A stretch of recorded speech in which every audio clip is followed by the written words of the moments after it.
I was busy enjoying the coastal view. I did not know that actual tears, like hot premium tears, were waiting for me in front at the flower border. So mind you, in part two, I told you guys that I was lucky enough to get onto a car that the driver spoke English. And because we wasted so much time leaving the Cotonou, it took a while before we got to the Aflao border. And we also wasted some time at the Togo Benin border.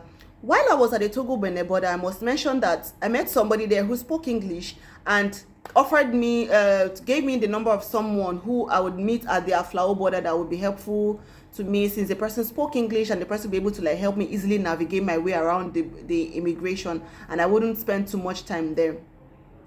Sounds good, right? Sounds like everything is going on track, right? But it wasn't. Because when I got to Aflao border, the driver told me that, oh, I will have to pay someone to cross my box over to the other side, because usually they charge travelers extra when you're carrying luggage. Didn't make sense. I didn't even question it, but I was like, okay, no problem. Since every other person was doing it, you get, they're good to follow crowd, follow Uno road. But anywho, I priced the guy that was crossing the luggage over, and I think he told me, was it 50 cedis? I mean, was it 40 cedis? But like, I'm tired. My bargaining skills were not optimum that afternoon. So I told the guy, I think 20 or 25 cedis. We agreed. I told him that, okay, let him wait, let me change money, then I'll meet him on the other side. I went to change money. The guy wanted to be phony, but I was able to find my way around it. Now, I got to the immigration on the Togo side of the border, right?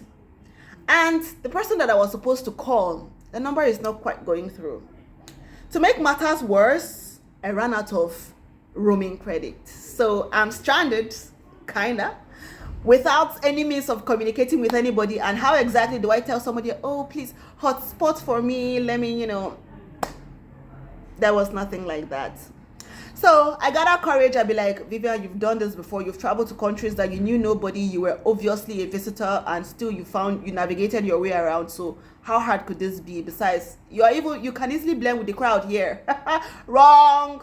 I approached the immigration officer, and I think the guy told me, asked for my passport, because he spoke sketchy English. Asked for my passport. I brought it, and the guy was like, they've never stamped my passport before. I was like, it was not asking me for, was it 5,000 or 15,000 CDs? I mean, 15,000 CFA.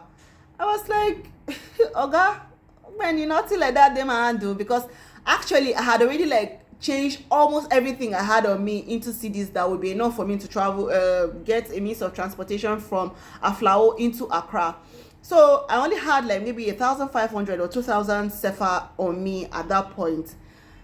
When the guy said 15,000, I was like, you dust me, shake me, turn me upside down like this. Not say 15,000 CFA no go come out from my body. So speak what is favorable to both of us. So I'm pricing and bargaining for what I had on me. I think maybe 1,500 or 2,000. I'm not sure. And the guy is telling me that I'm not serious. When I'm serious, I should come and meet him and speak favorably. You get? I'm standing there looking at him. He's looking at me. I'm not going anywhere because I cannot go back into Togo. My box is in Accra, not Accra, in Ghana. So this went on for like maybe 10 to 15 minutes, and then you know how this thing that something else happens, and then someone turns to you and be like, but can you imagine this kind of thing? So some other traveler that was passing and wanted to cross came to come, and something happened between them. I don't even remember exactly the details because I wasn't paying attention to it. Came and something occurred between them, and then the man now turned and started talking to me like, Madam, can you imagine this kind of thing? That's how people will be doing. Of course, trust me to use that opportunity to my advantage. And then somehow, as we kept like, lamenting about the unfortunate and sad situation, the guy now said, I should bring my money. I brought the money, brought my passport, they stamped it. I headed over to Aflao. Now, this is where it all went down. When I got to the Ghanaian side of the border, the first person I met, I think it was a guy I met, and at the counter, showed my yellow card, brought every other thing I needed, brought my passport, and then the guy said I should bring 4,000. He said I should bring 500 CDs. Mind you, with the exchange rate at that point, 500 cedis was like nearly 100, almost like close to $100. Now I'm like 500 cedis. Everything wey dey my hand gangan now no even reach 200 cedis, because I think I had like maybe 200 or 300 cedis on me, with the hopes that I will pay for my transportation, and if I needed to like get any snacks on the way, then I'll change the rest of the money when I got to Accra. And the guy is asking me for an arm and a leg at this. In fact, this one was not arm and a leg, it's more like a kidney at this point. I was like, okay, nothing, I not get. I think I offered to give him, was it 100 cedis or 40 cedis, I'm not sure, but somewhere within that range. The guy was like, I'm not serious. When I'm serious, I should come and meet him. If not, I should go back to where I'm coming from. In my mind, I'm like, go back where? My box there inside Ghana. If it was something that my box was me, I would have just turned, use the remaining money, go and find a place to lodge in Togo and sleep there. But that was not the case, because I needed my box. So I sat there.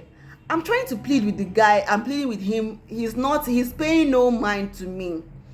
I sat there like I was frustrated. I sat there for nearly like 30 to 45 minutes. Like, so many people passed me by. I got frustrated. I was tired. Like, this thing, I got there like maybe around 1 p.m. or thereabouts. And because of how frustrated I was, like, I didn't take any pictures, no videos, nothing, because I wasn't having it at that point. I went to go and meet him after waiting for like 30 minutes with the hopes that maybe at this point he has gone for lunch and come back. He would be like, softer. People are usually nicer when after eating. Nothing. The guy said, I'm not serious. When I'm serious, I should come and meet him. Me and boss cry, because what in the rubbish is all of this? Like, if it was the first time I was traveling with through international borders, like, it would be different. But how can my own people be doing this to me? Like, it made no sense. I started crying. And I think it was when he saw me crying, then I think the other lady, I didn't ask her name, but she was so nice. When she saw me crying, she now spoke to the guy, and then she now requested that, because I think the guy was her senior. And then she spoke to the guy and then requested that I should bring my passport. Mind you, when he collected the passport, he didn't give it back to me. But occasionally, I would stand up and go to the counter to go and meet him, so I was able to see the passport. Thank God that I was paying attention, because that's how my passport would have gotten missing at that place. And I wonder how I would have been able to like finish the journey or even like return back home, because I had no other document on me, travel document on me. They were like, where's my passport? I gave it to you, you didn't return it. Me, I should find my passport. How I want to find my passport when you collect them the last time? But we are calm, we are demure. At this point, we are begging, right? So eventually, we found the passport. Then the lady now stamped it. I gave them the money that we had. I told them I had on me. I eventually got to the other side. And mind you, when I got to the other side, like when I crossed the immigration point and I got touchdown, Ghana, it felt like I was in my second home, because it was like I was in an extension of Lagos, but a cleaner version of Lagos. I don't know how to explain it. Not Lagos, if it felt like I was in Nigeria. Does that make sense? I can't explain it, but moving on. Now I went to where they said my box was going. They were going to go and drop my box, and I started. I started looking for my box. I went. Luckily there were only like one part. I had told the guy that I was going to Accra, so he said he was going to drop it to the side where the cars usually load to Accra. I got to the side where they said they were going to be loading the cars. Someone had already told me along the journey that when I get there, I should make sure I use like a branded car. And the whole journey, the only reason why I even used an unbranded vehicle in the first place was because I couldn't find the branded like company.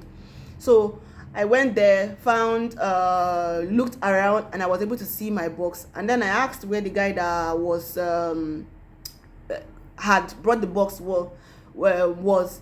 They were like, he waited for me, he didn't see me, so he handed the box over to this person. So I met the person, paid the money that we had agreed, and carried my box. Went to the counter to get a ticket, got a ticket, and for them to load my box onto the car, they now asked me to bring, mind you, the bus fare to Accra at this point was 25 or 45 cedis. 45 cedis, if I remember correctly. And then they now asked me that I should bring, was it 30 cedis to put my box in the car. This now where the river, let the river flow. See, I burst full tears for you because I was really frustrated from what the rubbish they were doing to me at the DC. I said I cry, kata come out from my nose. I was like, what in the hell is this? Why are they asking me for this kind of money? How much is the ticket that they'll be asking me for? Almost more than half of the price of what I pay for the ticket for them to put my box in the car. I burst cry and see, my emotions were all over the place. Some other guys I had spoken to, the guys I had spoken to when I asked about my box when I got there, were like, oh no, I shouldn't cry. They now spoke to the person because I think one of them was Nigerian, but he had lived in Ghana for the longest of time. He now spoke to the person loading the car and I ended up not paying for it. Got onto the car. At this point, my power bank is low. My phone battery is, I don't know what to even explain what was going on with the phone battery. But, somehow, I was able to find my way to Ghana, Accra. But what happened next before the wedding?